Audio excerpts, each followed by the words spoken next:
தலைப்பில் திருமதி வதனா முத்துக்குமார் அவர்கள் அன்புடைமை பற்றி அழகாக வள்ளுவர் வழியில் நின்று விளக்கப் போகின்றார். வீழ்வது நாமாக இருந்தாலும் வாழ்வது தமிழாக இருக்கட்டும். என் அதிகாரம் அன்புடைமை 8ஆம் அதிகாரம் பால் அறத்துப்பால் இயல் இல்லறவியல். இப்போது திருவள்ளுவர் பார்த்திங்கன்னா நமக்கு நிறைய சொல்லியிருக்காரு. அதில் முதல் முக்கியமாக நாம் பார்க்குறது அன்பு. தனிப்பட்ட கருத்தாக அன்பிற்கும் உண்டோ அடைக்கும் தாழ் என்று ஆரம்பித்து அன்பின் வாழ்வது உயர்நிலை என்று 10 குறளை அவ்வளோ அழகாக சொன்னாருங்க. அதாவது 1ஆம் நூற்றாண்டிலே மனிதன் மனிதனாக வாழ்வதற்கும் நமக்கு சக உயிரினங்களை நாம் அணைத்து பாரபட்சமின்றி ஏற்றத்தாழ்வு இன்றி எப்படி நாம் அணைப்பது என்பதை அடிப்படை சாரமாக அன்பை எடுக்கின்றார். ஏன் அப்படின்னா அன்பு மட்டும்தாங்க நம்ம எல்லாத்துக்குமே கொண்டு போவோம். ஒரு ஒழுக்கமாக இருக்கட்டும் அன்பு இருந்தால் மட்டும்தான் கொண்டு போக முடியும். அப்படி நம்மளை கொண்டு செலுத்துகிற இந்த அன்போடு ஒரு பொய்யாமொழி புலவர் தந்த அந்த உரை இன்றைக்கு நம்மிடையே பொய்த்து விட்டதோ என்று நினைத்தால் இல்லை, அல்லது மறைத்து போய்விட்டது என்றால் அதுவும் இல்லை, அல்லது மறந்து விட்டோமா என்றால் அதுவும் இல்லவே இல்லை. கொஞ்சம் மறைத்து வைத்திருக்கின்றோம், அவ்வளோதான்.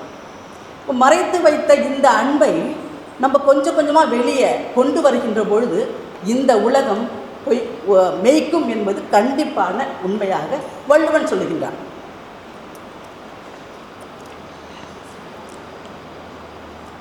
அதாவது இன்னொரு காரணமும் நான் சொல்லணுங்க. நம்ம இன்றைக்கி வாழ்க்கையில் நம்ம நிறைய விஷயங்கள் பார்க்குறோம். அதில் முக்கியமாக அன்பை நம்ம ஒரு சில இடத்துல தான் நம்ம செலுத்துகிறோம். இப்போ முக்கியமாக நம்ம அன்பாக இருக்கிறதுக்கு காரணம் என்னென்னா நம்ம சந்தோஷமாக இருக்கோம் அப்படின்னு நம்ம சொல்லுவோம்.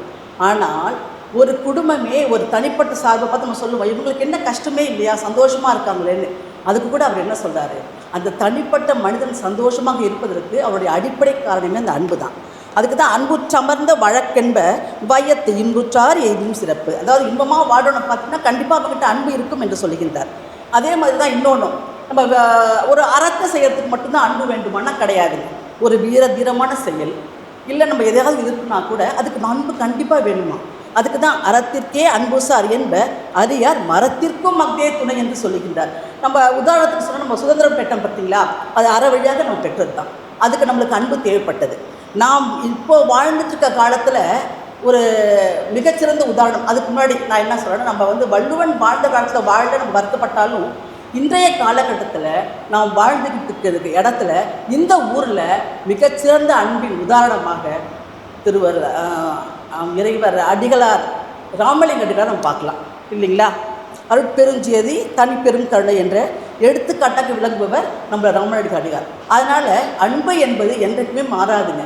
அது இன்றைக்கி கொஞ்சம் மறந்துருக்குங்கிறதுனால நம்ம தப்பாக சொல்லக்கூடாது. நம்ம வாழ்வோட ஒற்றுமைக்கு இந்த அன்பை கடைபிடித்து நம் வாழ்வில் சிறக்க பெரிதும் பாடுபடுவோம் என்று கூறி வாய்ப்புக்கு நன்றி கூறி விடைபெறுவோம்.